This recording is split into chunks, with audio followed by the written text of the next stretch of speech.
Ballerina from the world of John Wick, or whatever the freaking subtitle is. Let's review it! In the John Wick timeline, this film takes place between John Wick 3 and John Wick 4, and it follows Ana de Armas' character being trained, let loose, and subsequently going off on her own little revenge spree. Something that may throw a lot of John Wick fans off is that there's a setup period in this film. As I said, we've got Eve's backstory, you've got her training, which I always love seeing in films personally. I love training sequences. This one reminded me of Wanted, if you've seen that. Because we've grown accustomed to seeing John Wick films pretty much pick up where the previous one left off, you might get to this one and be a little bit impatient. But let's not forget, John Wick 1 had its setup period.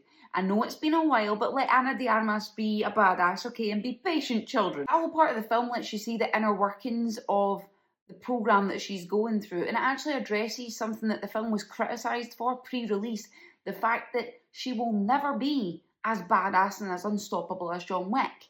And they actually outright say it in the film. They pretty much establish you will always be the inferior fighter, you will always be the weaker opponent, and it's about how she has to fight smarter to compensate. We've been new since 2021 that Ana de Armas needed a big action role, okay? You pretty much had the John Wick fandom claiming her as one of their own as soon as No Time to Die released, and we were right. She has a brilliant physicality to her. She smashes it, and that brings me to the action. It is literally what we want. The stunts are fire, literal fire. She brandishes, why did I just hit myself in the face? She brandishes a flamethrower like a champ. And for being the weaker John Wick, she shakes off some hits, by the way. I know that we're not going into a John Wick film looking for reality. We're literally signing ourselves up to suspend disbelief. But fucking hell, hun, not even a limp? Nothing?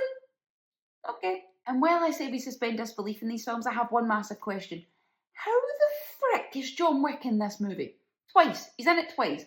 The first cameo makes sense. Eve McMarrow was training at the Tarkovsky Theatre. Fucking hell, that was a mouthful. She was training there when John Wick came looking for help in John Wick 3. Okay, that makes sense. But if this takes place between John Wick 3 and John Wick 4, isn't he off like licking his wounds? Or did he just nip out for a side quest? I do think I would have preferred the second cameo not to be in there because it almost overshadowed Eve.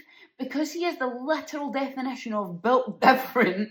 Like, why do you want to overshadow your new principal character in the final crescendo? But overall, it is a John Wick-esque film that maybe tries to add a wee bit more window dressing than is necessary for the franchise, but I enjoyed it. So let me know, have you seen Ballerina? Would you watch it based on this review? What is your favourite John Wick movie, if any of them? Follow for more film content, and I'll catch you later.